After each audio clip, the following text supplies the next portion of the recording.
Oatly. It is a name that, for a brief blinding moment in history, became synonymous with a cultural revolution. They didn't just sell oat milk, they sold a lifestyle. They sold salvation. From a quiet, sterile laboratory in Sweden, they rose to become the Tesla of the food industry. They positioned themselves as the fearless David fighting the Goliath of the global dairy complex. They told us that every sip was a vote for the planet, a strike against climate change, and a middle finger to the establishment. They were the guilt-free generation's beverage of choice. But the higher you climb on a ladder built of moral superiority, the harder you fall when the rungs break. This goes far beyond the history of a milk alternative. This is the dangerous intersection of capitalism and conscience. It is the anatomy of how a company valuation of $13 billion evaporated into thin air. It marks the moment a good company shook hands with bad money, and it reveals how the very internet culture that crowned them king turned around to tear them apart. The invention nobody wanted, long before the graffiti-style marketing, the aggressive Super Bowl commercials, and the global shortages, Oatly was nothing more than a chemical equation scribbled in a notebook. It was not born in a boardroom, nor was it the brainchild of a marketing agency. It was born in the most unglamorous setting imaginable, a university research facility in the frozen corner of Scandinavia. The year is 1990. The location is Lund University, situated in the southern tip of Sweden. This is not the Silicon Valley of the early internet boom. There are no angel investors circling like sharks, no talk of disruption, and certainly no concept of a unicorn startup. There is only Professor Rickard Oste, a food scientist with a very specific, very unglamorous problem, the human stomach. To appreciate the sheer absurdity of Rickard Oste's mission, one must understand the cultural context of Sweden in the early 1990s. Sweden is not just a country that consumes dairy, it is a nation built on it. Milk or mjölk is a cultural pillar, woven into the fabric of daily life with almost religious reverence. In Swedish schools, children are raised on tall glasses of cold milk at lunch. In Swedish homes, the dairy industry is viewed not as a corporate entity, but as a custodian of the beautiful, rolling pastoral landscapes. To be a Swede is to drink milk. However, beneath this creamy white cultural surface lay a silent biological conflict. Rickard Oste was researching lactose intolerance, a condition that, while less common in Scandinavia than in Asia or Africa, still affected a significant minority of the population. In the early 90s, if you were lactose intolerant, your existence was a culinary tragedy. The market for dairy alternatives was a barren wasteland. You had soy milk, which at the time was a crude, chalky liquid that tasted distinctly of bean water and sediment. You had rice milk, which possessed the nutritional density and mouthfeel of tap water. There was no joy in these products. There was only compromise. Oste wasn't trying to start a lifestyle brand. He had no ambitions of becoming a CEO or a counterculture icon. He was trying to solve a nutritional puzzle. He looked at the landscape of Swedish agriculture and saw one crop that was abundant, dirt cheap, and remarkably sustainable: oats. Oats were the peasant food of the north. They were hardy. They could survive the harsh Swedish winters, and they were everywhere. But there was a fundamental problem, a problem that had stumped food scientists for decades. You cannot simply squeeze an oat and expect milk to come out. If you blend oats with water, you do not get a beverage. You get porridge. You get a slimy, gelatinous paste that is impossible to drink and even harder to digest in liquid form. The starch in oats, when mixed with water, creates a thick glue-like substance. The genius of Rickard Oste was not in marketing, but in enzymology. He realized that the key to unlocking the milk potential of the oat lay in biology itself. He began to look at how the human body digests oats. When we eat oatmeal, our bodies use enzymes to break down the starch into sugars for energy. Osta hypothesized, what if we could perform that digestion outside the body in a tank before the consumer ever takes a sip? Throughout 1990 and 1991, Osta and his small team of researchers at Lund University worked tirelessly to crack the code. They weren't mixing flavors, they were engineering a biological process. They discovered a specific way to use natural enzymes, protein molecules that act as biological catalysts, to mimic the mechanism of human digestion. They found that by adding a specific cocktail of enzymes, primarily beta amylase, to a warm slurry of oats and water, they could cut the long, tangled starch chains into shorter, simpler chains. This process was delicate. If you cut the chains too much, the liquid became a syrupy glucose water. If you didn't cut them enough, it remained a thick sludge. But when they found the perfect balance, the result was a eureka moment in food science. The enzymes did two miraculous things simultaneously. First, they liquefied the oats, turning the sludge into a smooth, milky consistency. Second, and perhaps more importantly, the process naturally sweetened the liquid. By breaking down the starch into maltose, the enzymes gave the milk a mild, pleasant sweetness, without the need to add a single gram of refined sugar. Crucially, the process retained the beta-glucans, the soluble fibers famously known for lowering cholesterol, while allowing the insoluble pulp to be filtered out. It was a scientific breakthrough. It was a sustainable miracle. It was a liquid that had the body of semi-skimmed milk, a natural sweetness, and a fiber content that could actually improve heart health. It was, chemically speaking, perfect. Driven by the excitement of discovery, Richard Osta, along with his brother Björn Osta, who stepped in to help navigate the treacherous waters of business, decided to take this science out of the lab. In 1994, they officially incorporated Oatly AB. The founding of the company was modest, to say the least. There was no grand launch party. There was no media blitz. They scraped together a seed capital of approximately 1 million Swedish krona, roughly 150,000 US dollars at the time. To put that in perspective, that is the amount of money a modern food giant might spend on a single week of Facebook ads. With this shoestring budget, they had to figure out how to mass produce a product that the world had never seen before. But as the brothers would soon discover, scientific perfection does not equal market success. In fact, in the food industry, being first is often a curse rather than a blessing. When they looked at their invention, they saw the future of nutrition. But when the average consumer looked at it, they saw a cloudy beige liquid made from horse feed. The tragedy of the early 90s for Oatly was that they were answering a question that nobody was asking. The concept of plant-based as a positive choice did not exist.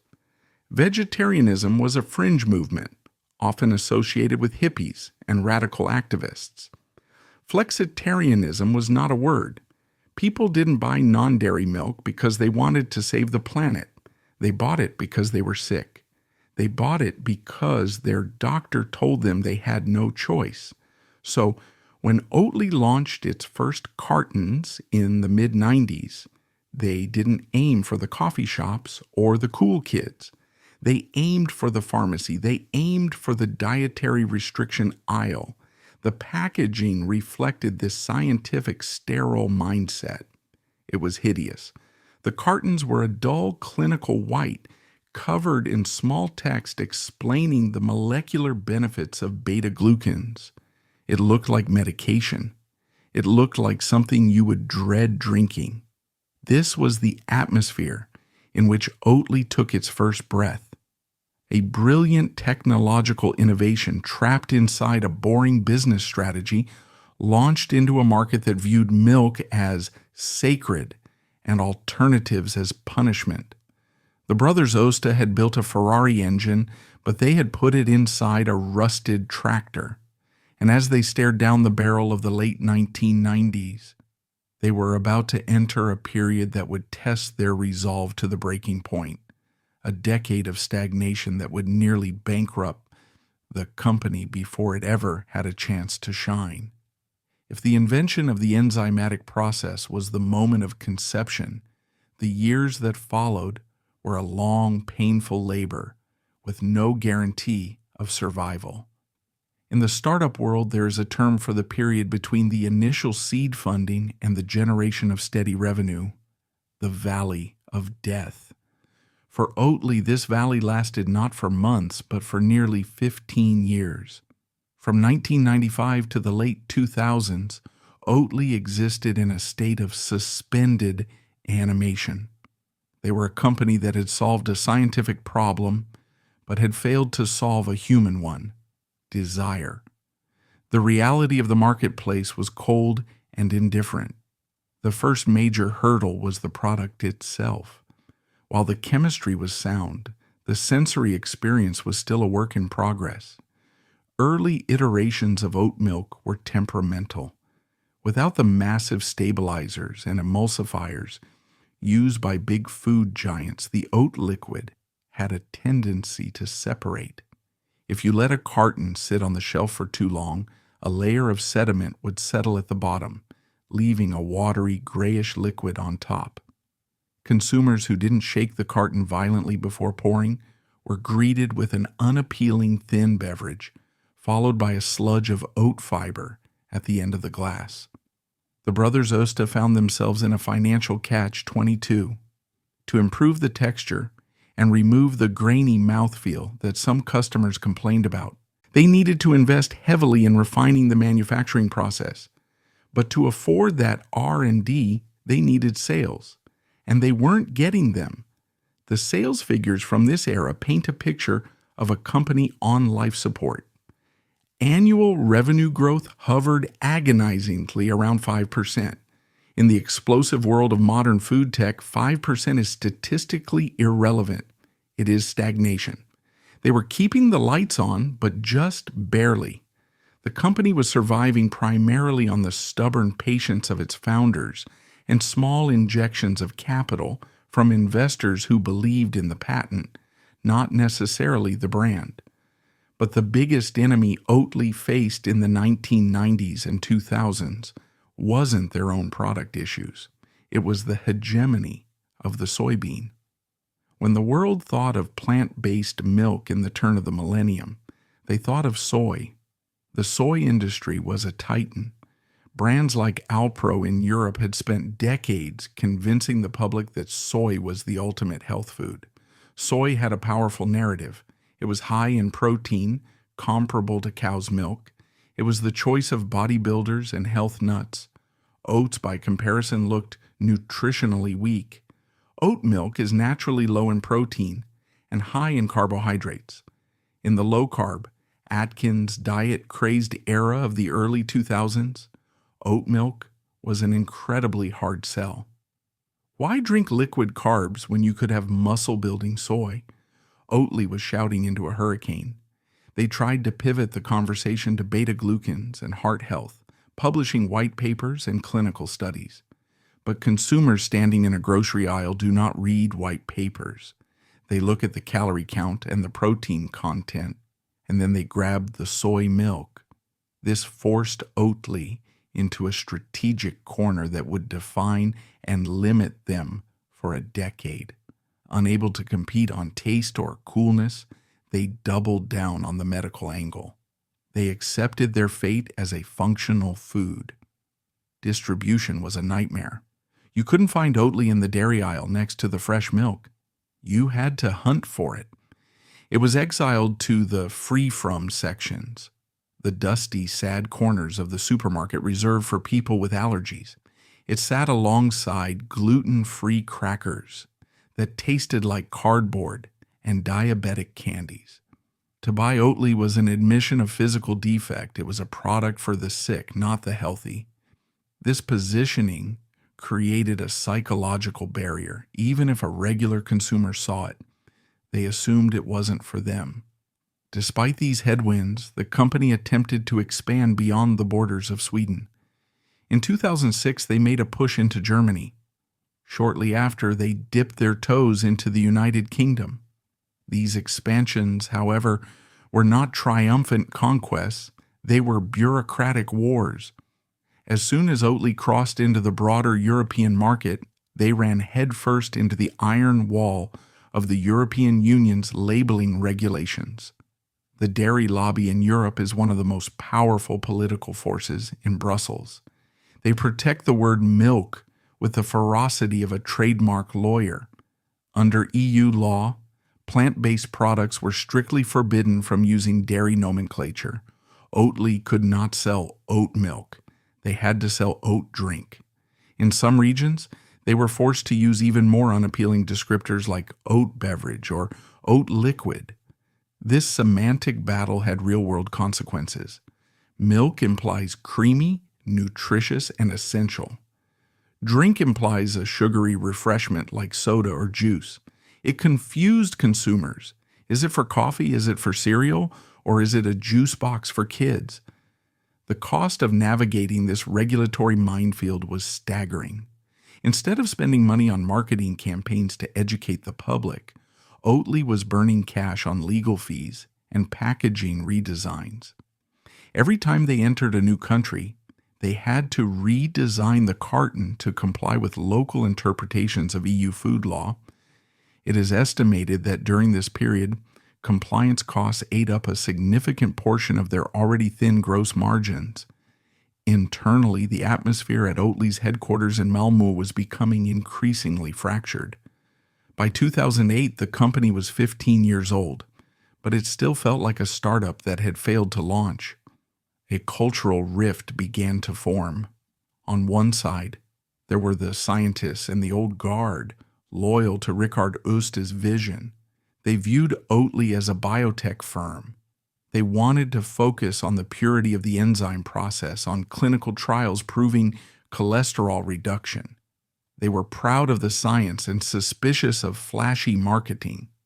On the other side were the new sales hires, who looked at the rising tide of environmentalism and veganism and saw a missed opportunity. They saw a world that was beginning to care about carbon footprints. They saw the early rumbles of the clean eating movement. They argued that Oatly needed to stop acting like a medicine and start acting like a food. But the scientists held the power. The packaging remained clinical. The tone remained serious. The website looked like a medical journal. As the decade drew to a close in 2010, Oatly was a company with a brilliant product that nobody knew how to love. They had survived the valley of death, but they were still wandering in the desert, waiting for a sign. They needed a catalyst. They needed someone who didn't care about enzymes or beta-glucans, but who understood the raw, chaotic power of human emotion. By 2010, the tectonic plates of global culture were shifting, creating a landscape that Oatly was perfectly suited for, yet completely unprepared to inhabit. While the company was busy arguing with EU regulators about the font size of the word drink on their packaging, a revolution was brewing in the streets of London, New York, and Berlin. It was a revolution driven by two distinct forces: the third wave of coffee and the rise of the conscious consumer. The third wave coffee movement transformed caffeine from a commodity into an artisanal obsession. Coffee shops were no longer just places to grab a quick jolt of energy. They were temples of taste. The barista became the high priest of this new religion. And in this new world, milk mattered. It mattered immensely. A latte is, after all, mostly milk. For years, baristas had struggled with non-dairy options. Soy milk, the industry standard, was a nightmare for coffee professionals. It often curdled when it hit the acidity of high-quality espresso, separating into unappealing chunks. Even when it didn't separate, the flavor was overpowering, masking the delicate notes of the coffee beans with a heavy, beany aftertaste. Almond milk was even worse, thin, watery, and incapable of holding the microfoam necessary for latte art. Unknown to the wider world, the scientists at Oatly had accidentally solved this problem years ago. The oat base, rich in lipids and fibers, possessed a natural creaminess that mimicked cow's milk almost perfectly. It could be steamed, it could be frothed, it could hold a heart shape in a cappuccino cup. Oatly was sitting on the holy grail of the coffee world, but they were too busy selling it as a cholesterol medicine to notice. They were trying to sell health to the sick, while the real opportunity was selling pleasure to the addicted. Simultaneously, the consumer mindset was evolving. The millennial generation was coming of age. Unlike their parents who bought food based on convenience or price, this generation bought food based on identity. They were reading labels not just for calories, but for carbon footprints. The documentary Cowspiracy and the growing alarm over methane emissions from the dairy industry were beginning to seep into the mainstream consciousness. A new demographic was emerging, the flexitarian. People who weren't strictly vegan, but wanted to reduce their animal consumption for environmental reasons. Oatly had the perfect product for this moment, a liquid with a significantly lower greenhouse gas footprint than cow's milk, minimal water usage compared to almonds, and no deforestation issues associated with soy. But nobody knew. In 2012, the disconnect between Oatly's potential and its reality became unbearable. The company was 20 years old. It had a safe, steady, and utterly boring business in Sweden. It was profitable, but barely. The board of directors, realizing that they were sleepwalking into irrelevance, made a drastic decision. They didn't need a new marketing director. They needed a new philosophy. They began the search for a new CEO. The logical choice would have been a veteran from Danone, Nestle, or Unilever, someone who knew the rules of the food and beverage industry, someone who knew how to play the game. Instead, they hired Tony Peterson. Tony Peterson was the antithesis of a food industry executive. He was a serial entrepreneur who had spent years in the lifestyle and alcohol sectors. He had run a Japanese izakaya restaurant chain. He had built a distribution company. He was a man who understood cool, a concept that had never once entered the Oatly laboratories. When Peterson first looked at Oatly, he was horrified. He didn't see a biotech miracle. He saw a corporate disaster. In later interviews, he would describe his first impression of the company as looking like a Dutch multinational banking conglomerate. The logo was stiff, the colors were drab, the communication was apologetic. The brand seemed to be saying, "I'm sorry I'm not milk, but please drink me if you have to." Peterson realized that the company's biggest problem wasn't the product. It was the fear. They were afraid of the dairy industry. They were afraid of being too loud. They were afraid of offending the regulators. In late 2012, Peterson gathered the staff, the scientists in their white coats, the sales team in their modest suits, and delivered a message that would fundamentally alter the DNA of the company. He told them that they were no longer a food company, they were a voice. He told them that the era of being a polite alternative was over. He laid out a vision that seemed insane at the time. He wanted to take this beige Swedish oat drink and position it as a challenger brand. He wanted to pick a fight with the entire global dairy industry. He wanted to turn Oatly into a symbol of rebellion. The scientists were skeptical. The board was nervous. But the decision was made. The science era was dead. The revolution was about to begin. And the first casualty of this revolution would be the packaging itself. The safe clinical Oatly was about to be buried, and from its grave, a loud, abrasive, and polarizing monster was about to rise, declaring war on the dairy industry. When Tony Peterson took the helm in 2012, his first order of business was not to look at the sales figures, but to look at the soul of the company. What he found was a vacuum. Oatly was a company defined by what it wasn't. It wasn't milk, it wasn't soy, and it wasn't exciting. It was an apology in a carton. To the outside world, Oatly was the beverage equivalent of a sensible pair of orthopedic shoes. Practical, good for you, but something you hid when guests came over.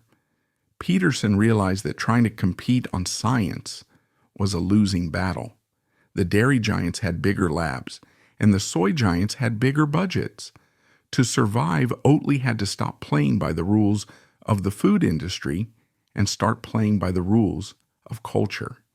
His first major move was to hire his longtime friend, John Schoolcraft, as the creative director.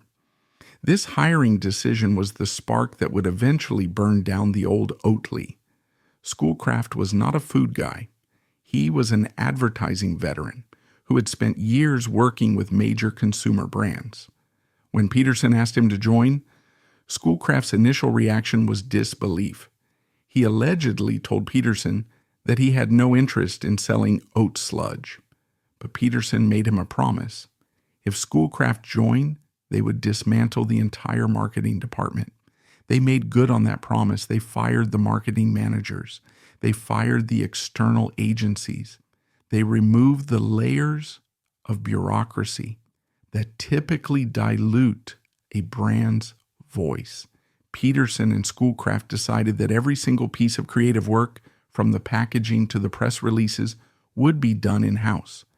They established a dictatorship of creativity, where the creative team reported directly to the CEO, bypassing the sales and finance departments entirely. This structure is commonplace in fashion houses or tech startups, but in the conservative world of Nordic food manufacturing, it was heresy. The duo looked at the existing packaging with disdain.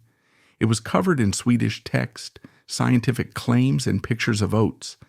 It was designed to blend in. They decided to do the opposite. They decided to design a package that would scream. The transformation that occurred in 2013 and 2014 was total. They stripped away the Swedenness. English became the primary language of the brand, a strategic move to signal global ambition. They abandoned the clean, minimalist Scandinavian design aesthetic that was popular at the time. Instead, they embraced a style that can only be described as calculated chaos. They introduced a new typeface, a bubbly, uneven, hand-drawn font that looked like it had been scrawled by a teenager in the back of a classroom. It was imperfect. It was human. It stood in stark contrast to the sterile computer-generated fonts of competitors like Alpro or Arla. Then came the copy. On the side of a cereal box or a milk carton, you usually find nutritional tables or a bland corporate mission statement. Oatly used this real estate to break the fourth wall. They began writing long, rambling stream of consciousness essays on the side of the cartons. They wrote about how boring it was to run a company. They wrote about the weather. They wrote, "This tastes like sheet tea," just to prove they were honest. They created a section called Boring but Very Important Information for the nutritional facts, mocking the very regulations they were forced to follow. This approach, known in the industry as wackaging, was risky. It alienated older conservative buyers who just wanted a milk substitute, but it acted as a magnet for the younger generation. It signaled to the consumer, we are not a corporation, we are people, and we are just as exhausted by corporate lies as you are. Central to this rebrand was the slogan that would become their battle cry, "Wow, no cow." It was silly. It was grammatically clunky, it was childish, and it was perfect. It took the product's biggest deficit, the lack of dairy, and turned it into a celebration. It was a slogan that didn't just describe the product, it challenged the norm. It forced the consumer to think about the cow, and by extension, the industrial milking process that Oatly was silently critiquing. The internal reaction to this rebrand was panic. When Peterson and Schoolcraft presented the new designs to the board and the longtime employees, the room went silent. People thought they were destroying the company. The sales team warned that retailers would refuse to stock a product that looked like a graffiti project. The scientists were horrified that their precious beta-glucan research was being relegated to the back of the box in favor of nonsense jokes. But Peterson held the line. He understood a fundamental truth about the modern attention economy. Indifference is death. Polarization is profit. He wanted people to hate the packaging because if they hated it, they were noticing it. When the new cartons hit the shelves in Sweden and the UK in 2014, they popped. In a sea of blue and white dairy cartons and green soy cartons, Oatly's gray, brown, and pastel boxes looked like foreign objects. They looked like art projects left in the wrong aisle. Consumers stopped, they picked them up, they read the weird text, they laughed, and then they bought them. This was the pivot point. Oatly ceased to be a functional food company and became a challenger brand. They had successfully weaponized their packaging. They turned the physical carton into their primary media channel, knowing they couldn't afford television ads. Every box was a billboard. However, this new voice came with a consequence. By being loud, by shouting "no cow," and by positioning themselves as the cool alternative, they stopped being a harmless niche product. They were no longer flying under the radar. They had painted a target on their backs. The dairy industry, which had ignored the oat drink for 20 years, suddenly looked up and saw a disrespectful upstart mocking their heritage. The giants of the Swedish dairy lobby began to sharpen their knives. Oatly had found its voice, but now they would have to use it in court. The rebrand had worked too well. It had started a war. If the rebranding was a declaration of independence, the campaign that followed was a declaration of war. Emboldened by their new identity, Tony Peterson and his team decided to attack the dairy industry at its most vulnerable point, the biological suitability of cow's milk for human consumption. In 2014, Oatly launched a marketing campaign in Sweden centered around a simple, provocative slogan: "It's like milk, but made for humans." The implication was clear, scientific, and devastatingly insulting. It suggested that cow's milk was indeed for babies, specifically baby cows, while Oatly was the logical evolution for adult humans. To drive the point home, they ran full-page newspaper ads and billboards featuring Google Translate-style text, explaining that milk equals baby cow growth fluid. For the Swedish dairy industry, this was not just a cheeky ad, it was heresy. Sweden is a nation built on dairy farming. The industry is protected by Lantbrukarnas Riksförbund, the Federation of Swedish Farmers. The dairy arm of this federation, LRF Mjölk, is a politically powerful, deeply entrenched organization that views itself as the guardian of Swedish rural heritage. For decades, they had enjoyed a monopoly on the narrative that milk was nature's perfect food. Suddenly, a small company from Malmö was telling the Swedish public that their national drink was unnatural. LRF Mjölk could not let this stand. They decided to crush the rebellion before it spread. In late 2014, the dairy lobby filed a massive lawsuit against Oatly. The 172-page summons accused Oatly of disparaging milk to promote their own product. They argued that phrases like "no milk, no soy, no badness" implied that milk was bad. They claimed Oatly's marketing was misleading, unscientific, and used scare tactics to frighten consumers away from dairy. The lobby demanded a ban on several of Oatly's slogans and sought significant financial damages. In a traditional corporate playbook, the sued company would retreat. The lawyers would advise the CEO to pull the ads, issue a quiet apology, and settle out of court to avoid negative publicity and financial ruin. Oatly was still a small company. A prolonged legal battle with the deep-pocketed dairy lobby could bankrupt them. But Tony Peterson did the exact opposite.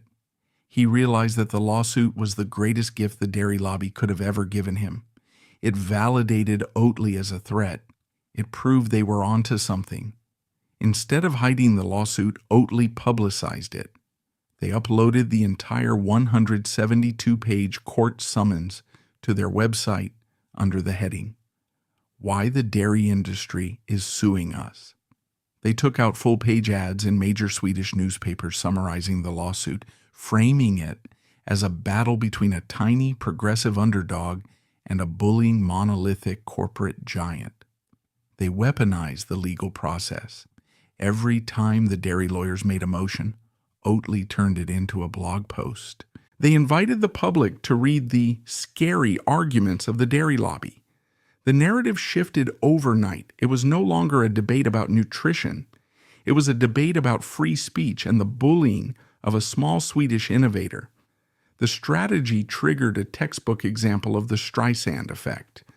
By trying to silence Oatly, the dairy lobby amplified their message to millions of people who had never heard of oat milk before. The phrase, "It's like milk, but made for humans," was repeated on every news channel, every radio station, and every dinner table in Sweden. The legal battle raged for months. In the courtroom, Oatly actually lost.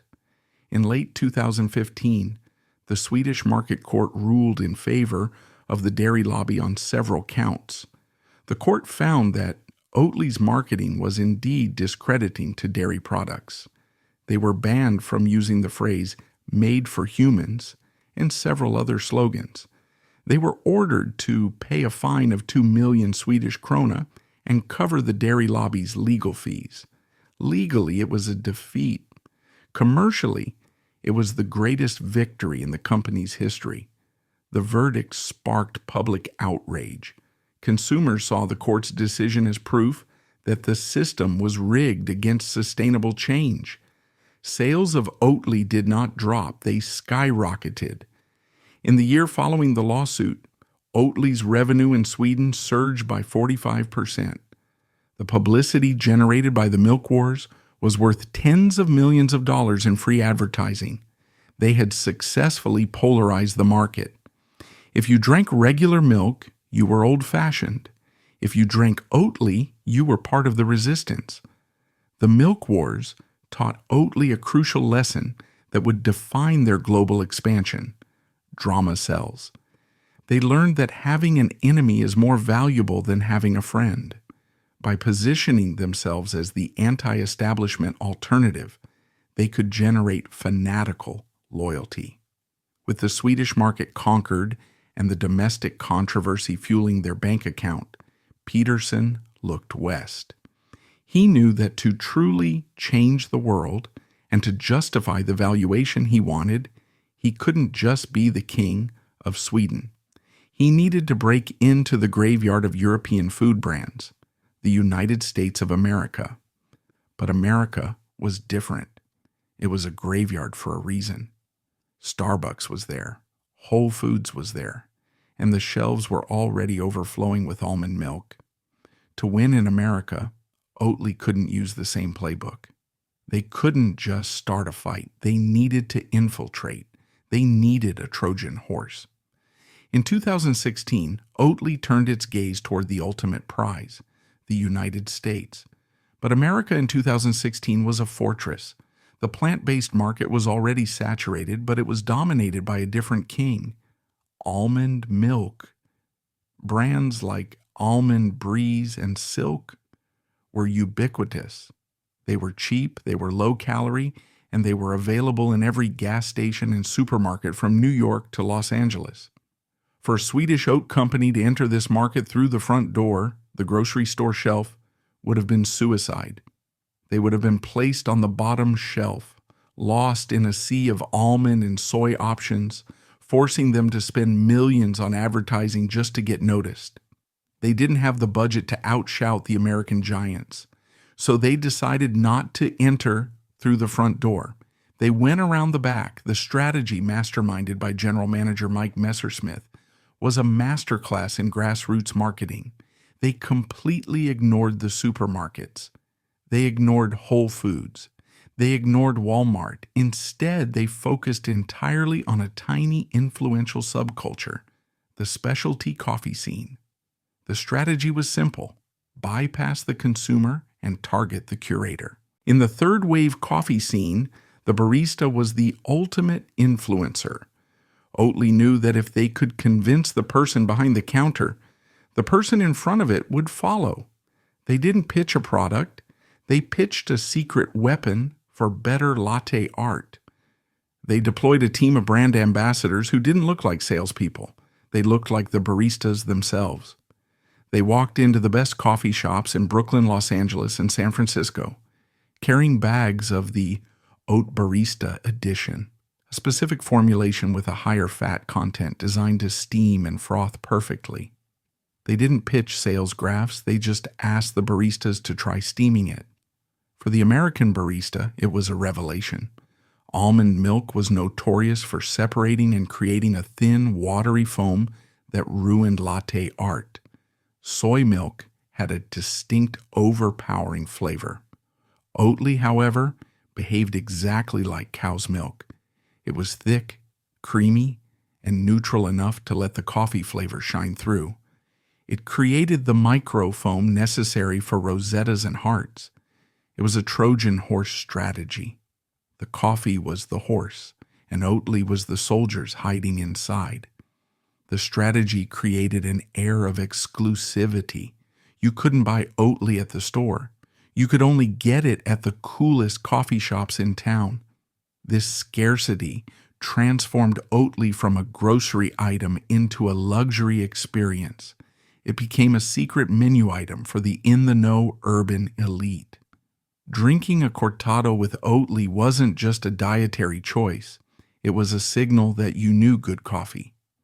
By late 2017, the strategy had reached a tipping point. The Barista Edition had infiltrated over 2,500 coffee shops across America. The brand ambassadors hadn't spent a dime on traditional advertising, no billboards, no TV spots. Yet, the buzz was deafening. Customers who tried it in their latte began asking the baristas, "Where can I buy this for my house?" The baristas would shrug and say, "We're the only ones who have it." This pent-up demand created a pressure cooker. When Oatly finally decided to expand into retail stores like Whole Foods and Wegmans, they didn't have to beg for shelf space. The customers were already battering down the doors asking for it. The retailers came to them. The barista strategy did something even more important than driving sales. It cemented Oatly's positioning as a premium product. Because people first encountered Oatly in a $6 latte, they anchored the brand's value to that high price point. This allowed Oatly to charge significantly more than almond or soy milk when they hit the retail shelves. They had successfully framed oats, one of the cheapest crops on earth, as a premium lifestyle product. But in their race to conquer America, Oatly made a critical miscalculation. They had underestimated the sheer velocity of the American consumer. They had lit a fire that was burning hotter and faster than their supply chain could handle. They had created a cult, but they had forgotten to build the temple. As 2018 approached, the demand for Oatly in the U.S. began to spiral out of control. The Trojan horse had worked too well. The city of Troy wasn't just captured, it was demanding more horses. And Oatly, with its limited production capacity back in Europe and a small partner facility in Canada, was about to hit a wall. The shortage was coming. By early 2018, the barista strategy had mutated into full-blown mania. The Trojan horse had opened the gates, but what poured in was not just sales, it was hysteria. In the history of consumer packaged goods, shortages usually signal incompetence. But in the strange alchemy of modern branding, the great Oatly shortage of 2018 became the ultimate status symbol. It transformed a milk alternative into the supreme brick of the grocery world. It began slowly. Coffee shops in Brooklyn and Silver Lake started putting up handwritten signs, "Sorry, no Oatly today." Baristas began hoarding their stash for regular customers, hiding cartons under the counter like contraband liquor during Prohibition. But as the weeks dragged on, the supply chain completely evaporated.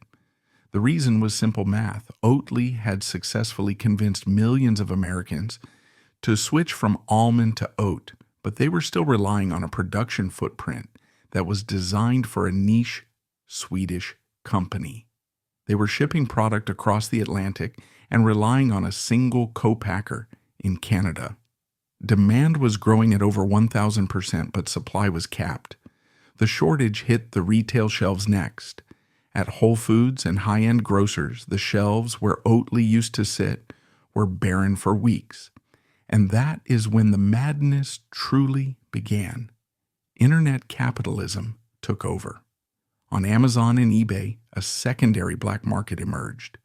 A single carton of Oatly Barista Edition, which retailed for about $5, was being listed for $50, $100, and in some extreme cases, over $200. And people were buying it. Newspapers like the New Yorker and the New York Times ran feature stories on the shortage. Oat milk became the most searched food term of the year. The shortage did what millions of dollars of advertising could never do. It created FOMO. People who had never tasted oat milk suddenly wanted it desperately, simply because they couldn't have it. Oatly's response to this crisis was another masterclass in brand voice. A traditional company would have issued a stiff corporate apology citing supply chain constraints. Oatly instead played into the chaos. They ran ads apologizing, but with a wink. They acknowledged the absurdity of the situation. "We are working on it," they tweeted, "but in the meantime, please don't pay $200 for oat milk." They positioned the shortage not as a failure of planning, but as a testament to the overwhelming popularity of the post-milk generation. By the time the supply chain stabilized in late 2018, with the opening of a new plant in New Jersey, Oatly had achieved something rare. They had skipped the early adopter phase and jumped straight to mass adoption without losing their cool factor. Revenue in the U.S. had gone from practically zero to over $6 million in a year and was on track to hit $50 million. However, beneath the hype and the sold-out signs, a dangerous reality was forming. To fix the shortage, Oatly had to scale fast. They had to build massive factories. They had to hire thousands of people. They had to ship products globally. And building factories costs money, a lot of money. The quaint Swedish startup was burning cash at an alarming rate. They were heroes of the culture, but their bank account was bleeding. To sustain this empire, they couldn't just sell more milk. They needed capital, big capital. Tony Peterson faced a crossroads. He could keep Oatly small, independent, and pure, and risk being crushed by competitors like Danone and Chobani, who were rushing to launch their own oat milks. Or he could take the money from the biggest, baddest capitalists on Wall Street to fund the revolution. He chose the money, and in doing so, he planted the seeds for the greatest PR disaster in the company's history. The revolution was about to meet the boardroom, and the collision would threaten to undo everything they had built. Did Oatly sell its soul for $13 billion? By late 2018, Oatly was no longer just a beverage. It was a belief system. It was the chosen sacrament of the coastal elite. the fuel of the creative class and the darling of the sustainable movement. But in the world of modern wellness, the higher the pedestal, the more tempting the target. As Oatly saturated the market, it began to attract a new kind of scrutiny. It wasn't the dairy lobby attacking them this time. It was the very people who had once championed them, the health-conscious community. For years, Oatly had coasted on a simple binary narrative. Cow's milk is bad, therefore, Oatly is good. Consumers, blinded by the brilliant no-cow marketing and the genuine environmental benefits, had largely ignored what was actually inside the carton. They assumed that because it was plant-based, vegan, and sold at Whole Foods, it must be undeniably healthy. They imagined a simple process, oats squeezed into water. But in 2019, that assumption was violently dismantled. A wave of criticism began to bubble up from nutritionists, keto bloggers, and biohackers, coalescing into a damaging narrative. Oatly wasn't a health food. It was liquid cake. The first blow came from the revelation about sugar. For years, Oatly's packaging in Europe and the US boldly claimed no added sugar. Technically, this was true. They didn't dump bags of white refined sugar into the vat. However, this claim relied on a biochemical loophole that Richard Oster had exploited back in the 1990s. The patented enzymatic process, the very magic that made the milk palatable, functioned by breaking down the long starch chains of the oats. When you break down starch, you get maltose. Maltose is a sugar. It is a sugar with a very high glycemic index, spiking blood glucose levels even faster than table sugar in some contexts. When Oatly expanded in the US, they ran into the strict labeling laws of the FDA. The FDA required that any sugar created during processing, even if not added from a bag, had to be labeled as added sugar if it wasn't naturally present in the raw ingredient. Overnight, the nutrition label on a carton of Oatly changed. Suddenly, consumers looked at the back of the box and saw 7 grams of added sugar per serving. The internet reacted with shock. Health influencers posted side-by-side comparisons of Oatly and Coca-Cola. While the comparison was hyperbolic, Oatly does contain fiber and nutrients that soda lacks. The biochemical reality was damaging. Drinking a large oat milk latte was, in terms of blood sugar impact, not unlike drinking a sweetened soft drink. The guilt-free beverage was suddenly full of guilt. The second prong of the attack focused on the oil. To make oat milk creamy and to give it the mouthfeel of dairy, you need fat. Oats have very little natural fat, so Oatly added vegetable oil, specifically rapeseed oil. In the 1990s, rapeseed oil was considered a heart-healthy fat. But by 2019, the wellness narrative had shifted. A loud and influential anti-seed oil movement had emerged, demonizing industrial vegetable oils as inflammatory, processed, and toxic. They argued that rapeseed oil was extracted using harsh chemical solvents, like hexane, and was high in omega-6 fatty acids, which could contribute to chronic inflammation. Oatly defended their choice, stating they used non-GMO, expeller-pressed oil, but the nuance was lost. To the clean label purists, seeing rapeseed oil as the second or third ingredient was a betrayal. It shattered the illusion of natural simplicity. Oatly wasn't just oats and water. It was an emulsion of hydrolyzed starch sugar and industrial seed oil, fortified with calcium and phosphates to mimic milk. Social media began to tear the brand apart. Viral threads on Twitter and Instagram labeled Oatly as highly processed junk food. One particularly viral article described it as metabolic winter, accusing the drink of spiking insulin and promoting fat storage. The phrase sugar water and canola oil became the derogatory nickname for the brand in biohacking circles. This criticism struck at the heart of Oatly's identity. They had positioned themselves as the rebels fighting the evil industrial food system. But now, they were being accused of using the same tricks as Big Food, using cheap, processed ingredients to create a hyper-palatable product that addicted consumers while masking the nutritional downsides. Oatly's response to this ingredient inquisition was clumsy. They tried to argue the science, explaining that maltose provides energy and that rapeseed oil has a safe fatty acid profile. But they were fighting emotion with logic.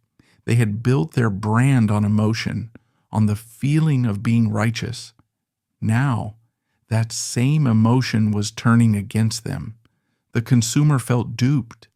They felt that the cool friend who cared about the planet was secretly feeding them junk.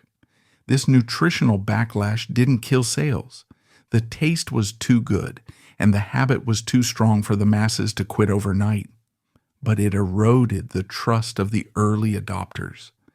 The most hardcore wellness enthusiasts began to migrate back to almond milk or to newer, cleaner brands that use no oil and no enzymes.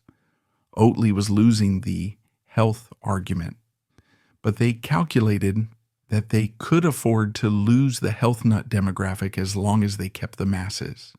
And to keep the masses, they needed to be everywhere. They needed to scale, and to scale, they needed money.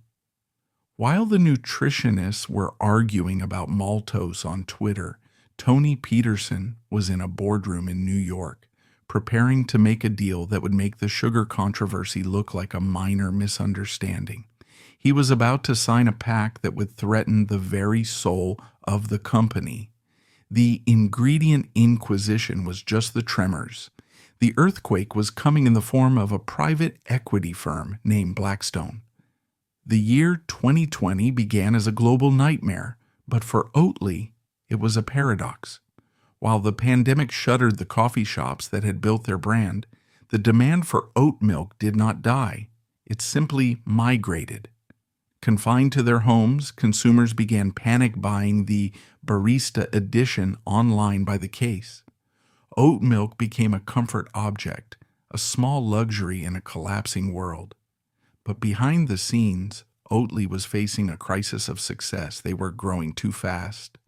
The factories in Sweden, the Netherlands, and New Jersey were running at breakneck capacity, yet they were still bleeding orders. To capture the global market, to truly become the Coca-Cola of the plant-based world, they needed to build massive processing plants in Utah, Singapore, and China.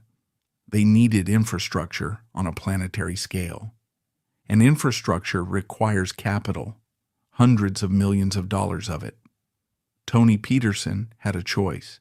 He could have taken a slower path, relying on bank loans or smaller, greener investors. But Peterson was not interested in slow. He believed that the climate crisis was urgent and that Oatly's mission to replace cow's milk had to happen now. He argued that to change the system, you couldn't stand outside throwing rocks. You had to enter the building and change it from within. So, in July 2020, Oatly opened the doors to the establishment. They announced a $200 million investment round. The headline names included Oprah Winfrey, Jay-Z, and Natalie Portman, celebrities who gave the deal a glittering progressive veneer. But they were just the window dressing. The real power, the entity leading the round, was Blackstone Growth. Blackstone is not just a bank.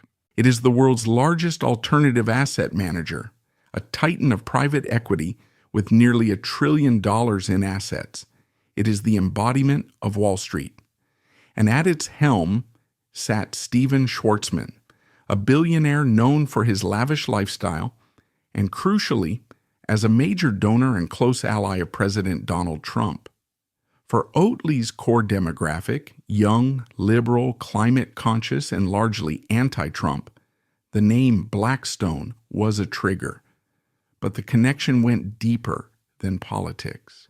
Investigative journalists and climate activists quickly pointed out a far more damning link. Blackstone had invested in a Brazilian infrastructure company called Hidrovias do Brasil.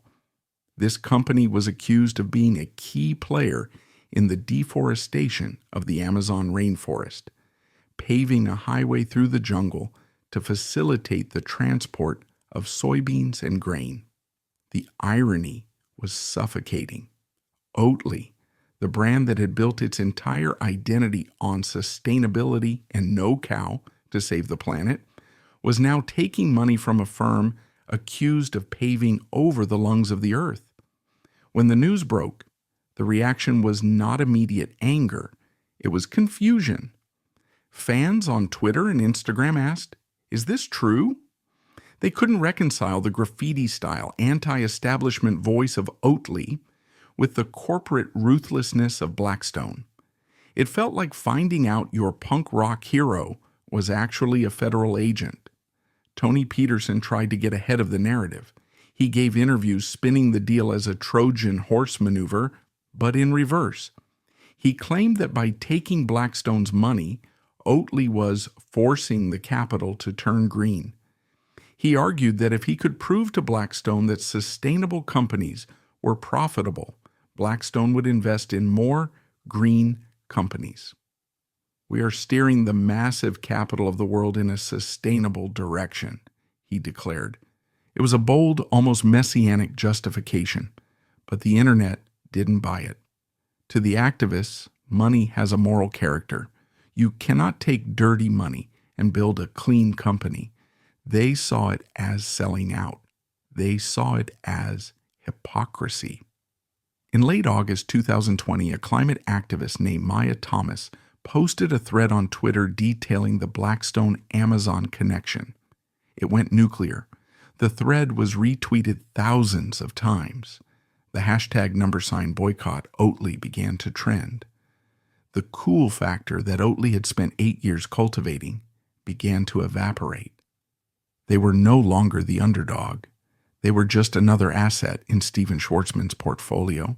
The very barista strategy that had saved them was now a liability. Coffee shops that prided themselves on ethics began to question whether they should carry the brand. Oatly had made a calculated gamble. They bet that the millions of average consumers in Walmart and Tesco wouldn't care who owned the shares, as long as the milk tasted good. And financially, they were right.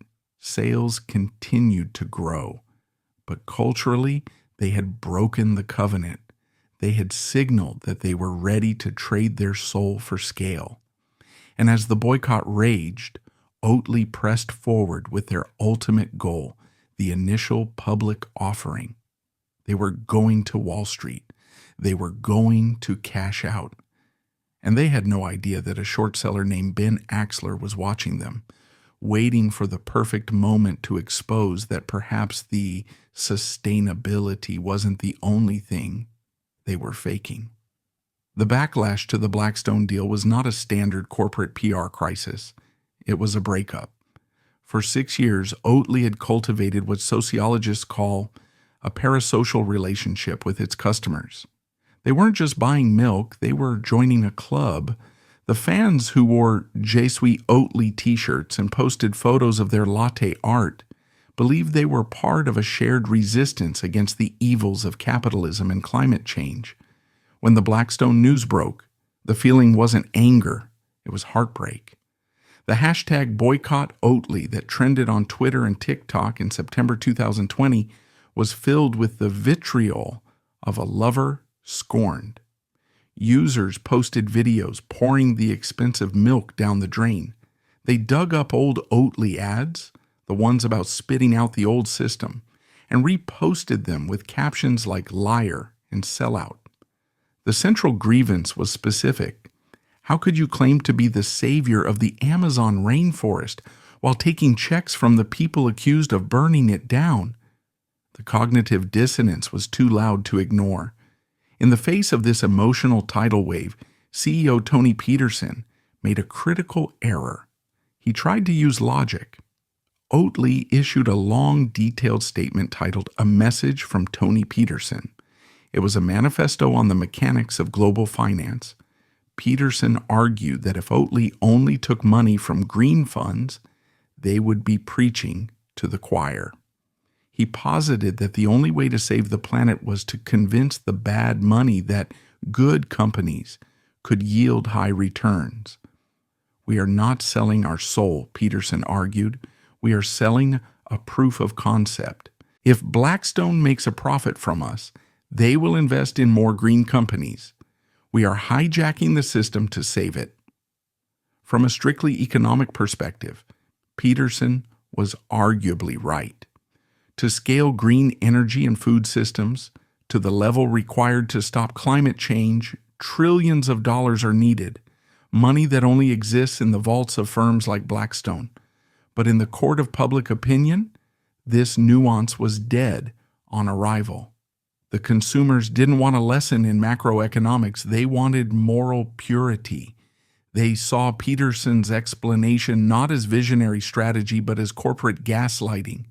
To the Gen Z activists, taking money from Blackstone to fight climate change was like taking money from a tobacco company to fund lung cancer research. It felt dirty. The backlash exposed the fragility of lifestyle branding. When you build a brand on virtue, you are held to a standard of sainthood. Nike or Coca-Cola can weather a scandal because nobody expects them to be saints. But Oatly had set themselves up as the Messiah. The boycott hit the barista sector the hardest. Independent coffee shops, the very places that had birthed the Oatly phenomenon, began to drop the brand. They replaced Oatly with minor figures or Califia Farms, brands that were quieter, less political, and less compromised. The cool factor that Oatly had owned for half a decade evaporated overnight. They were no longer the punk rock choice. They were the corporate choice. However, as the dust settled in late 2020, a cynical reality emerged.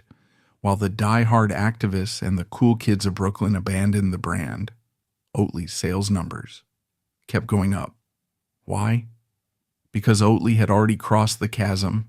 They were no longer reliant on the niche hipsters. They were now in Starbucks. They were in Target. They were in Walmart. The average suburban mom buying oat milk for her kids didn't know who Blackstone was, and she didn't care about deforestation in Brazil. She just wanted the milk that tasted good. Oatly had survived the boycott financially, but they had lost their soul. They had traded their cultural cachet for mass market dominance. They were now a big food company playing by big food rules. And as 2021 dawned, they prepared for the ultimate big food move, the IPO. They were about to ring the opening bell at the NASDAQ. They were aiming for a $10 billion valuation. They believed the worst was behind them. They believed the Blackstone drama was just a bump in the road. They were wrong. They had survived the anger of the internet, but they were about to face the cold, calculated malice of Wall Street. A short seller named Spruce Point Capital was quietly compiling a dossier, a 124-page report that would accuse Oatly not just of moral hypocrisy, but of financial fraud. The real crisis hadn't even started yet. On May 20th, 2021, Oatly reached the summit of Mount Olympus. In the middle of Times Square, under the flashing neon lights of the NASDAQ, Tony Peterson rang the opening bell. The company, which had started in a university basement in Lund, was now a public entity trading under the ticker symbol OTLY. The IPO was a spectacle of 2021 financial euphoria. Investors desperate for high-growth, sustainable assets poured money into the stock. By the end of the day, Oatly was valued at $13 billion. To put that number in perspective, this company, which had never turned a profit and sold only oat milk, was valued higher than many century-old food conglomerates. It was worth more than entire airlines. The market wasn't buying a beverage company, they were buying a story. They were buying the idea that Oatly was the future of food. For a brief moment, the critics were silenced. The Blackstone controversy seemed like a distant memory. The ingredient inquisition was ignored. Oatly had raised over $1.4 billion in fresh cash. They were invincible. But on Wall Street, when a company flies that high on nothing but hype, there are predators watching from the tall grass. They are called short sellers, investors who make a fortune by betting that a company's stock will crash. And the most dangerous among them was a firm called Spruce Point Capital Management, led by Ben Axler. Ben Axler didn't care about the post-milk generation. He didn't care about the quirky packaging. He cared about the numbers. And when he looked at Oatly's books, he didn't see a revolution. He saw a fraud. On July 14, 2021, less than 2 months after the IPO celebration, Spruce Point released a bomb. It was a 124-page report titled "The Sour Taste of Oatly."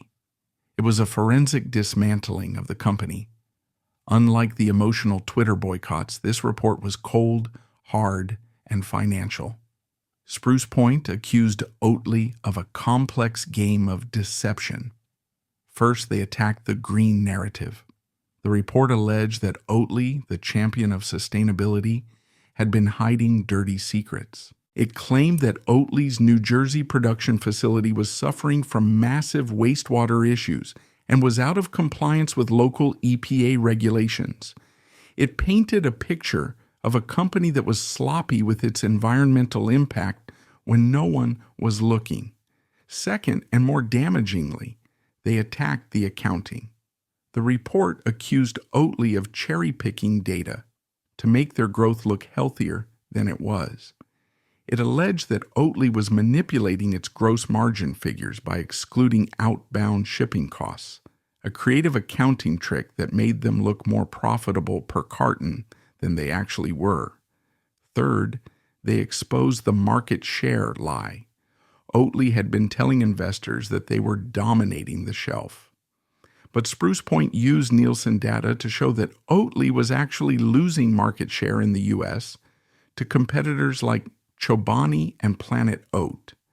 The report argued that the shortages weren't just about demand. They were about gross incompetence in the supply chain, which had allowed competitors to steal their customers. The report concluded with a brutal price target. While Oatly was trading around $20, Spruce Point predicted it was worth less than $10. They called the company uninvestable. The impact was immediate and violent. Oatly's stock price began a descent that would not stop for years. Class action lawsuits from angry shareholders began to pile up, accusing the company of making false and misleading statements in their IPO documents. The narrative shift was catastrophic. Before July 2021, Oatly's problems were viewed as moral failings. They were too ambitious, too eager to take Blackstone's money. After July 2021, the problems were viewed as business failings. Investors began to see Oatly not as a villain, but as something worse, a loser, a company that burned cash, couldn't manage its factories, and lied about its numbers. By the end of 2021, the party was over. The stock had lost more than half its value. The $13 billion valuation was exposed as a mirage. Oatly was now a public company with public scrutiny, and they were failing the test. They had scaled the mountain, but they had forgotten to bring oxygen, and now they were suffocating. The boring strategy that saved the company. If 2021 was the party, 2022 was the hangover. A brutal, throbbing, blinding hangover that no amount of oat milk could cure. As the dust settled on the short seller attack and the initial stock market euphoria faded, the leadership team at Oatly woke up to a terrifying reality. They were a public company now. They were no longer judged by their cool slogans or their ability to irritate the dairy lobby. They were judged by one ruthless metric, net income, and the numbers were catastrophic. In their race to conquer the world, Oatly had built a machine that burned money faster than it could print it. The strategy of growth at all costs had created a sprawling, inefficient empire. They had rushed to build factories in Utah, in Singapore, in China, often cutting corners on planning to meet the insatiable demand. These factories were plagued by technical issues, production delays, and cost overruns. The financial report for the fiscal year 2022 was a bloodbath. While revenue had grown to $722 million, the company posted a staggering net loss of $392 million. For every dollar of oat milk they sold, they were losing 50 cents. The margins were being eaten alive by supply chain disruptions, rising raw material costs, and an oversized workforce that had bloated during the boom years. Investors, already spooked by the Spruce Point report, fled in droves. The stock price, which had touched $29 at its peak, crashed below $2. It was a collapse of over 90%. The Tesla of food was trading like a penny stock. Inside the headquarters in Malmö, the mood shifted from revolutionary zeal to existential dread. The dictatorship of creativity that Tony Peterson and John Schoolcraft had built, a culture that prioritized art, noise, and disruption, was ill-equipped to handle a logistical crisis. You cannot graffiti your way out of a supply chain bottleneck. You cannot write a funny manifesto to fix a negative cash flow. The board of directors, now beholden to Wall Street, realized that the era of the punk rock CEO had to end. Tony Peterson was a visionary. He was the man who took a boring 20-year-old company and turned it into a global icon. He was the wartime general who led the charge against Big Dairy. But history shows that the generals who win the revolution are rarely the ones suited to run the government. Oatly didn't need a visionary anymore. It needed a plumber. It needed someone boring. It needed adult supervision. The transition was handled with the typical corporate euphemisms, but it was effectively a coup. In mid-2023, the announcement was made. Tony Peterson would step down as CEO. He would move to the symbolic role of co-chairman, a classic maneuver to remove a founder from operations while saving face. To replace him, the board brought in the antithesis of everything Oatly stood for, Jean-Christophe Flatin. Flatin was not a rock star. He didn't wear T-shirts to board meetings. He was a veteran of Mars Inc., one of the largest, most disciplined food conglomerates in the world. He had spent 30 years managing global supply chains for pet food and candy. He spoke the language of EBITDA, gross margins, and operational efficiency. His hiring was a clear signal to the market. The party is over. The grown-ups are in charge. Flatin's first order of business was a leadership purge. He dismantled the chaotic structure that Peterson had created. The creative department, which had previously answered only to God and Tony, was reined in.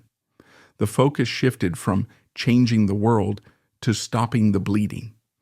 This shift came with a human cost. To save the bottom line, Oatly initiated a massive restructuring program. They cut the workforce significantly, laying off hundreds of employees across Europe and North America.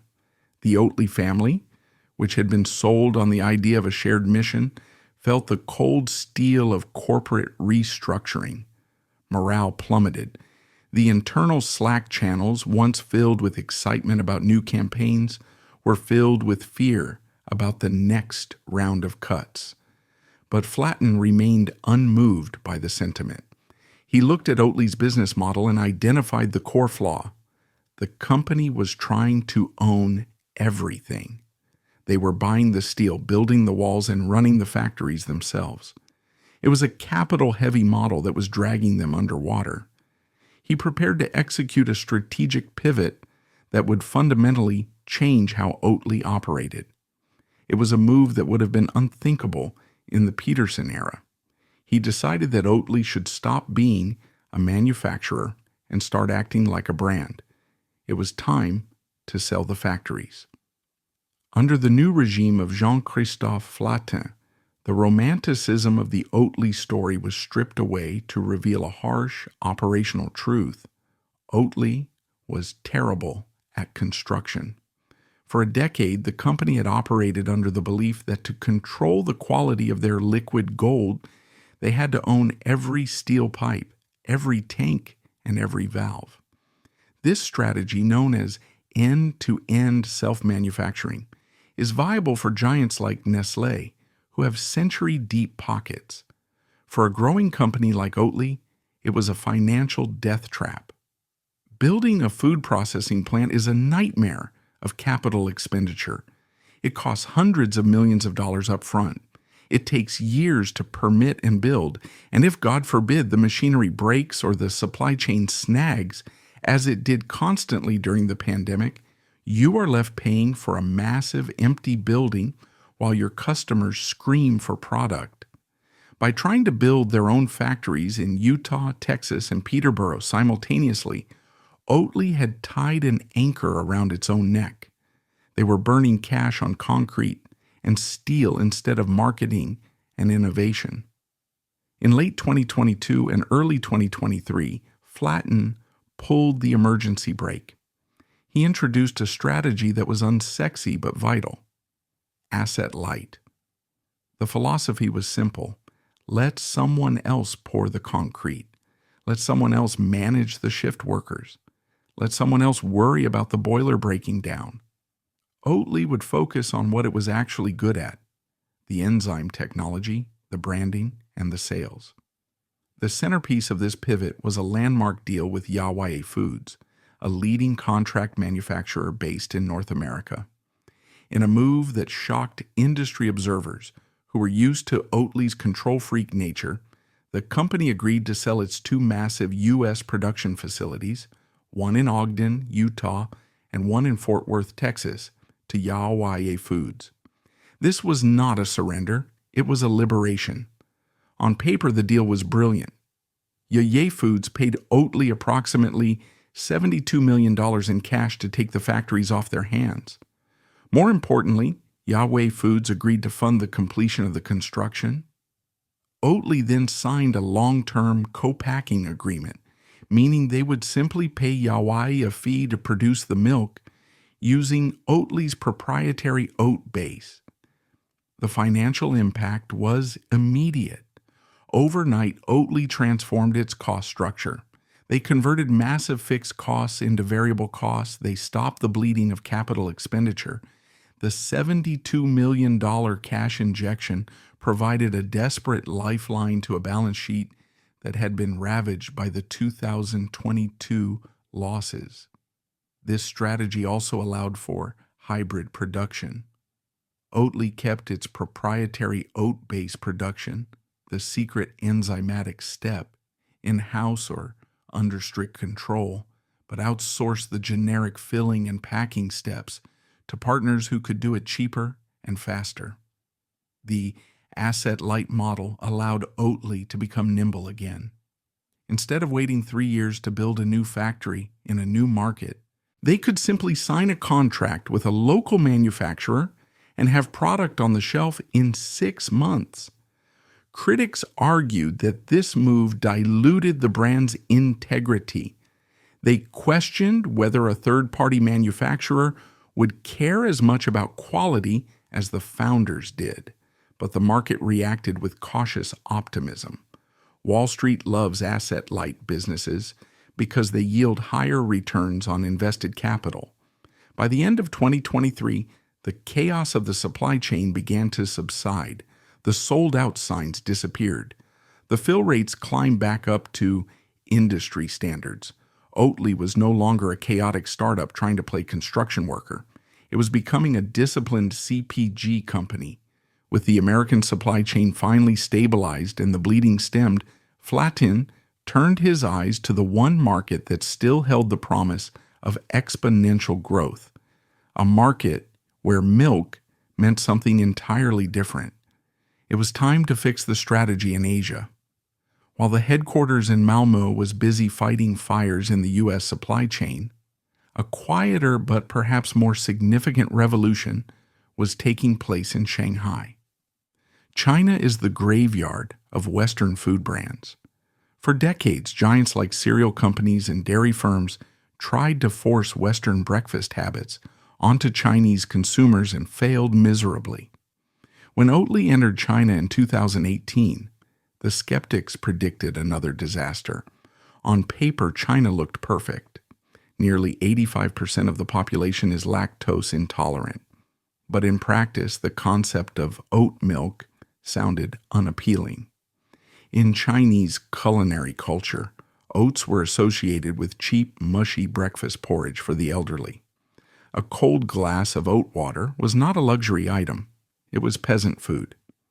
The team leading Oatly Asia, spearheaded by David Zhang, realized that the barista strategy that worked in Brooklyn wouldn't work the same way in Beijing.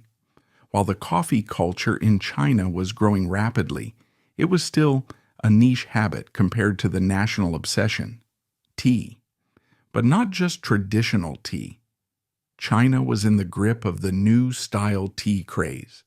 Brands like Haiti and Nayuki were the supreme of beverages. Young Chinese consumers would wait in line for 2 hours to buy a cheese foam fruit tea or a bubble milk tea. This was a market worth billions, and it was entirely milk-based. Oatly decided to pivot. They didn't just import the Swedish strategy, they executed a masterclass in glocalization. They realized that the standard barista edition oat milk, engineered to pair with the acidity of espresso, didn't taste right when mixed with the delicate floral notes of oolong or jasmine tea. It was too heavy. It masked the tea flavor. So for the first time in the company's history, Oatly allowed a regional team to alter the sacred formula.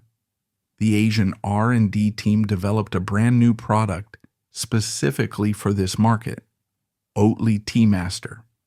This product was lighter, smoother, and engineered specifically to bond with tea tannins without overpowering them. It was a product that didn't exist in Sweden or the US. The launch strategy was surgical. Instead of fighting for shelf space in supermarkets, Oatly partnered directly with the coolest tea chains. They launched collaborations with Haiti, replacing dairy milk in popular bubble teas. Suddenly, Oatly wasn't porridge water. It was the premium, healthy upgrade in the trendiest drink in China. They also reinvented the language. The Chinese word for plant-based milk didn't really exist in a premium sense. Oatly helped coin and popularize a new character-sized term, plant milk, positioning it as a completely new category rather than a substitute. The results were explosive. By embedding themselves into the new tea culture, Oatly bypassed the skepticism about Western food. They became a status symbol for the urban Chinese middle class. Within 2 years, Oatly was in thousands of coffee and tea shops across Shanghai and Tier 1 cities.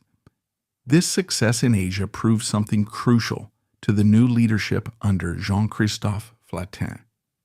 Oatly didn't have to be a monolith. They didn't have to force the world to drink the Swedish way. By listening to local tastes and adapting the product, they could unlock massive new revenue streams. The Tea Master success emboldened the company to look further. If they could change the formula for tea, what else could they change? If they could be more than just milk, could they be dessert? The company looked at the data and saw a glaring opportunity. People drink oat milk for the planet, but they eat ice cream for pleasure. And the margin on pleasure is much, much higher than the margin on milk. It was time to enter the freezer aisle. By 2023, Oatly had conquered the coffee shop. But to survive as a public company, they faced a daunting economic reality. Milk is a commodity. Even premium oat milk eventually faces price pressure as competitors flood the market. There is a limit to how much a consumer will pay for a carton of white liquid they pour into something else. To find higher profit margins, Oatly had to move from the refrigerator to the freezer. They had to pivot from utility to indulgence. Entering the ice cream market was a calculated psychological play. When consumers buy milk, they are in a rational mindset. Is this healthy? Is it too expensive? Will it spoil? But when consumers buy ice cream, they are in an emotional mindset. They are buying comfort. They are buying a reward. In this state, price sensitivity drops and brand loyalty spikes. Oatly realized that the plant-based ice cream market was stuck in the same valley of death that milk had been in 10 years prior. Vegan ice cream was notorious for being icy crystalline and tasting distinctly like almond extract or coconut oil. It was a compromise product. Using their enzymatic technology, Oatly discovered they could create a frozen dessert that mimicked the mouthfeel of heavy cream. Because the enzymes broke down the starch into sugars, the base was naturally sweet and viscous, preventing the formation of ice crystals that plagued almond-based competitors. They launched a line of frozen pints with flavors like salted caramel, chocolate fudge, and strawberry.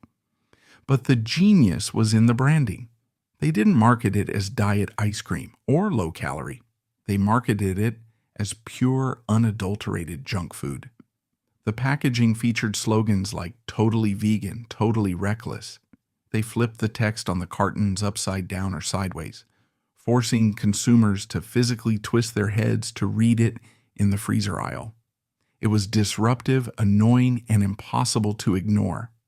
Financially, the move was a masterstroke. The price per ounce of ice cream is significantly higher than milk. By processing the same raw oats into a frozen pint, Oatly could generate far more revenue per bushel of grain. The ice cream line became a high-margin shield that protected the company's bottom line as milk prices warred. Simultaneously, they launched Oatgurt.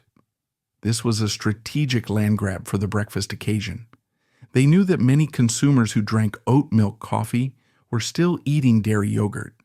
By offering a fermented oat alternative, they aimed to capture the entire morning routine. This diversification had a gateway drug effect.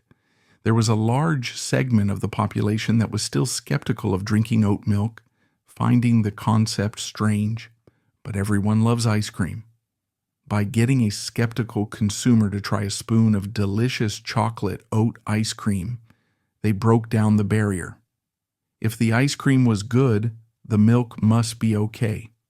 The freezer aisle became a recruitment center for the dairy aisle. However, expanding into cold chain indulgence brought logistical nightmares. Frozen food distribution is expensive and energy intensive. It required a completely different route to market than shelf-stable milk. To solve this final puzzle, how to get these heavy frozen tubs into every corner store on the planet without bankrupting the company, Oatly needed a partner with muscles. They needed a giant. And in 2023, rumors began to swirl that Oatly was in talks with one of the biggest, most controversial conglomerates in history. A deal was brewing that would shock the vegan purists, but delight the shareholders. By late 2023, Oatly had stopped the bleeding, but it was still in the hospital. The asset-light strategy had fixed the manufacturing cash burn, and the Tea Master pivot had unlocked Asia. But the company faced a final crushing hurdle, the cold chain. Scaling the ice cream business, the high-margin savior they were betting on, was proving to be a logistical nightmare. Shipping frozen pints is exponentially more expensive than shipping shelf-stable milk. You need specialized trucks, sub-zero warehousing, and incredible influence to get freezer shelf space in supermarkets, which is the most competitive real estate in the grocery world. Oatly was fighting for space against giants like Ben & Jerry's and Magnum, and they were losing. They realized they couldn't fight the giants, so they decided to join one. In a move that sent shockwaves through the industry, News broke in 2023 of a massive strategic restructuring. Oatly entered into a strategic alignment that brought them into the orbit of giants like Unilever. While retaining their independence on paper, the operational reality shifted. They tapped into the massive global circulatory system of big food, leveraging established distribution networks to solve their logistical nightmares. It was a partnership that signaled the end of their punk rock isolationism. Culturally, this was the final nail in the coffin of the punk rock Oatly. The company that had started by suing the dairy industry and mocking corporate greed was now shaking hands with one of the biggest conglomerates on earth. The sellout cries from the 2020 Blackstone era returned, but this time they were fainter. The market had accepted reality. Oatly was no longer a movement, it was a business, and businesses exist to survive. The impact of this stabilization was visible in the financial reports of 2024 and 2025. The erratic roller coaster charts of the past 5 years began to flatten into a steady upward line. Revenue for the fiscal year 2023 had recovered to $783 million. By the third quarter of 2025, reports showed a revenue increase of 11.2%, hitting $218 million for the quarter. But the most important number wasn't revenue, it was the margins. Thanks to the asset-light manufacturing and the Unilever distribution efficiencies, Oatly's gross margins began to climb back toward healthy territory. The net loss, which had been a terrifying $392 million in 2022, stabilized. Jean-Christophe Flatin had delivered on his promise. He had taken a chaotic, cash-burning rebellion and turned it into a boring, functional global corporation. Oatly was now present in over 30 countries. Their oat milk was standard in Starbucks. Their ice cream was in corner stores across Europe. Their tea milk was a staple in China. As 2025 approached, the company looked very different from the scrappy startup in the basement of Lund University. The graffiti was still on the cartons, but the soul of the company had matured. They had survived the valley of death, the milk wars, the shortages, the boycotts, and the crash. They were still standing. But standing came at a cost. They had proved that a plant-based company could go global, but they also proved that to do so, you eventually have to become the very thing you once fought. The true cost of changing the world. As we stand at the end of this chaotic decade-long journey, looking back at the rise, fall, and stabilization of Oatly, we are left with a story that is far more complex than a simple business case study. It is a modern parable. It is a warning sign for any entrepreneur who dares to mix profit with purpose. The first and most enduring lesson from the Oatly Chronicles is the trap of moral superiority. For years, Oatly's greatest asset was its voice. By positioning themselves not just as a better product, but as a better person, they recruited a fanatical following. They weren't selling milk, they were selling absolution. They told their customers, drink this and you are one of the good guys. Drink cow's milk and you are part of the problem. This strategy, while explosive for growth, created a fatal vulnerability. When a brand like Coca-Cola or Nestlé makes a mistake, when they are caught in a scandal or use questionable ingredients, the public reaction is often a cynical shrug. Of course they did, we say. They are a corporation. The bar is set on the floor, but Oatly set the bar in the stratosphere. By preaching from the pulpit of environmental sanctity, they invited the world to audit their soul. When you build a pedestal of virtue, you give your critics a sledgehammer. The backlash against the Blackstone investment or the sugar content wasn't about finance or nutrition. It was about betrayal. The consumer felt lied to. The lesson here is brutal but necessary. In the modern economy, hypocrisy is punished more severely than villainy. A brand that admits it is just a business is safe. A brand that claims to be a savior is walking on a tightrope over a pit of vipers. Oatly fell because they forgot that eventually every savior has to file a tax return. The second lesson is the paradox of scale. Oatly's central mission was to save the planet by reducing the reliance on the dairy industry, which is a major contributor to greenhouse gas emissions. To achieve this mission, to actually make a dent in climate change, Oatly had to become massive. They had to be in every Starbucks in Shanghai, every Tesco in London, and every Walmart in Arkansas. But to become massive, you need massive capital. And in our current economic system, massive capital is rarely clean. The money required to build global infrastructure sits in the hands of the very institutions, private equity firms, investment banks, sovereign wealth funds, that the activist community despises. Tony Peterson understood this. He chose to make a deal with the devil to fund the work of angels. He believed the ends justified the means. The tragedy of Oatly is that he might have been right about the economics, but he was wrong about the culture. This reveals a fundamental tension in sustainable business. Can you change the system without becoming part of it?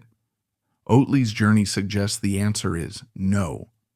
To disrupt the dairy industry, Oatly had to adopt the tactics of the dairy industry: aggressive lobbying, massive supply chains, and corporate consolidation. They started as a punk band, but to play the stadium they had to sign with a major label. Finally, the Oatly story teaches us about the dangers of hypergrowth.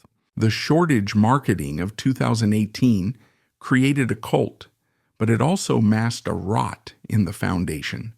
The demand was so loud that it drowned out the operational incompetence. Oatly expanded into China and the U.S. before they had figured out how to efficiently manufacture their product. They were building the airplane while flying it, and eventually the engine stalled. The post-IPO crash was the market's way of correcting that imbalance. It was a reminder that hype can drive a stock price for a year, but only unit economics can keep it there for a decade. The asset-light pivot under Jean-Christophe Flatin was the admission that boring operational discipline is the only thing that sustains a revolution. So, was Oatly a failure? If you bought the stock at $29, the answer is a resounding yes. You lost your money.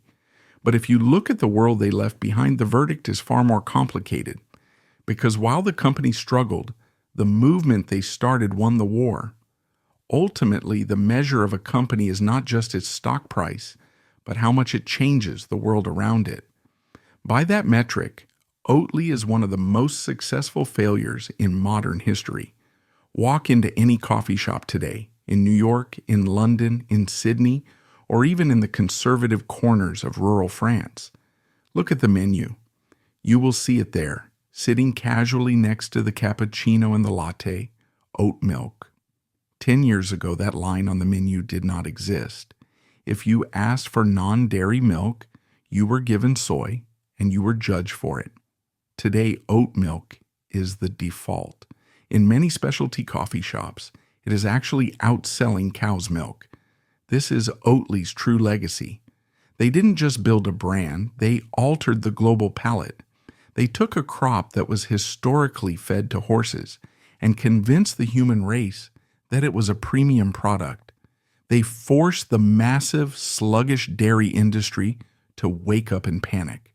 They forced giants like Danone and Nestlé to scramble and launch their own plant-based versions just to keep up. Oatly acted as the battering ram. They took the lawsuits, they took the media heat, and they spent the marketing dollars to break down the door.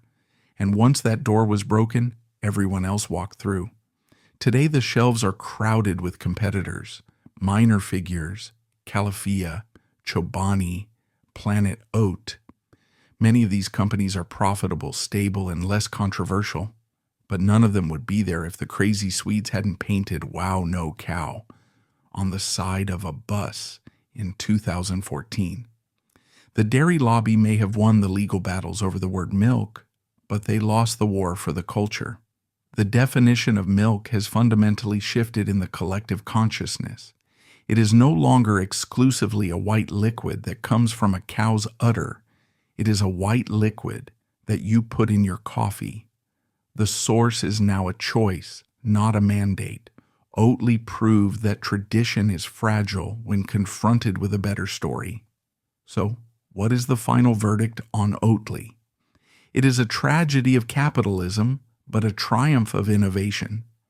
It is a story about how difficult it is to remain punk rock when you have shareholders to please. It is a case study in how a company can lose 90% of its value and yet still win the argument. Oatly may never be a trillion-dollar company. It may never be the perfect, virtuous savior that its fans wanted it to be.